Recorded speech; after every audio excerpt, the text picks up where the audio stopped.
Hello students, how are you all? I hope you'll are fine and safe at home. We are here to guide you with your interesting chapter of social science. I am Subin Thomas Varghese, your social science teacher. Today we are going to start with our first chapter of history, that is where, when and how. So what is where? Where talks about place, when talks about time, and how talks about what ways. Before starting with this chapter, we must try to understand what is history and why do we study history. So let's start. What is history? History talks about the changes that occur over a time period. That means how things were in the past and how things have changed. That is what history says. I will explain this with an example of ancient period of Indus Valley civilization, that is Harappa and Mohenjo-daro. During this period, everything was ancient. Coins, languages, the people's dressing style, etc. But now the things have changed. Now everything has been modernized. The building has been made up of concretes and many more things. That is what is shown over here. So history studies about this change. That's why we describe history as before and after.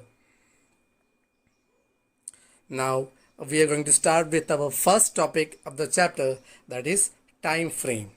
So what is time frame? Time frame talks about our Indian history, that is divided into three periods. First is ancient, second is medieval, and third is modern period. So what is ancient period? Ancient period talks about Hindu period, the period of Harappa and Mohenjo-daro. Second period talks about medieval period, the period of Mughals, that is Muslim. Third period talks about British period, that is their arrival, their annexation and their conquering towards a different part of our country. We have already familiar with these topics. How come? Ancient period, that is Harappa and Mohenjo-daro, we have already discussed this in our 6th standard history textbook. Second, medieval, that is Mughal period, we have already discussed this in our 7th standard history textbook. Now, the modern period, the Britishers period, that we will be discussing in our 8th standard history textbook. So what is modern period? Modern period talks about the development phase of the history. That means development in social, economical, political and cultural aspects. In our country India, the modern period starts with the death of Aurangzeb. Aurangzeb was the last strongest Mughal ruler. He died in the year 1707. Now let's talk about the importance of studying dates in history. History consists of number of dates. It's about changes that take place over a period of time. Record of important events that shaped or shocked the world. You will find some events like Independence Day, 15 August 1947, that talks about the independence of India. And some events like National Movement is not associated with specific dates as it took place over a period of time.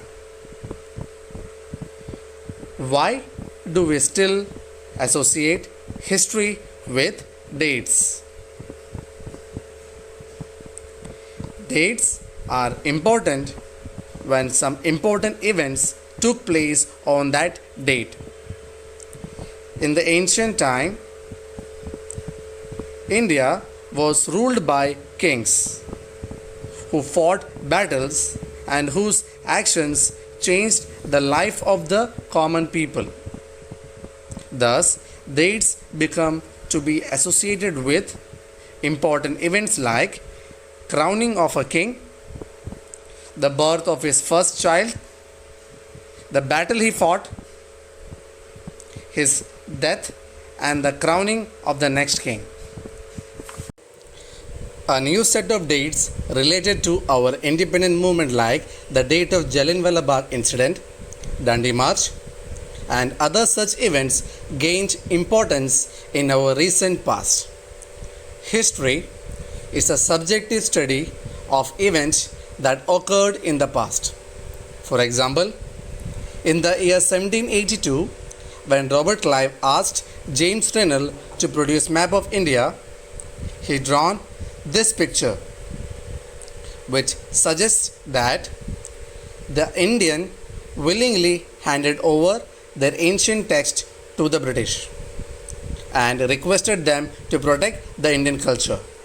The fact, however, that the Indian rulers were never happy with the British rule and fought a numerous battle against Britishers to protect their kingdom from being taken over by the British.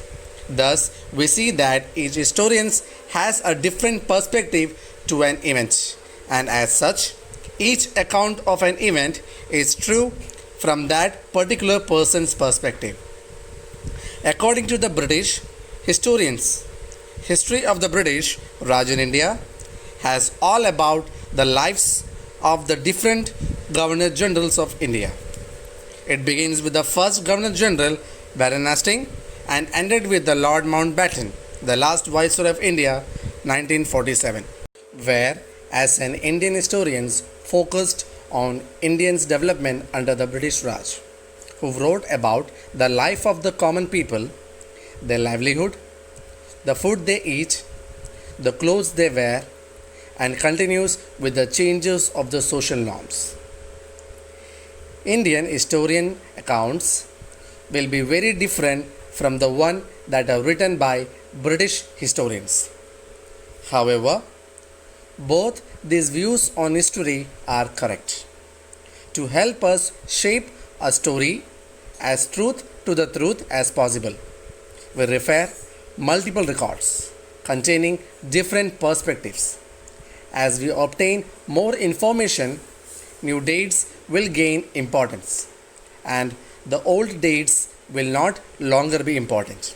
However, to make sense of the events and to maintain a record of the sequence in which they occur, and for better understanding of a bigger picture, it is important that we keep records of dates in which the event occurred. Thus, dates are an important part to study our past.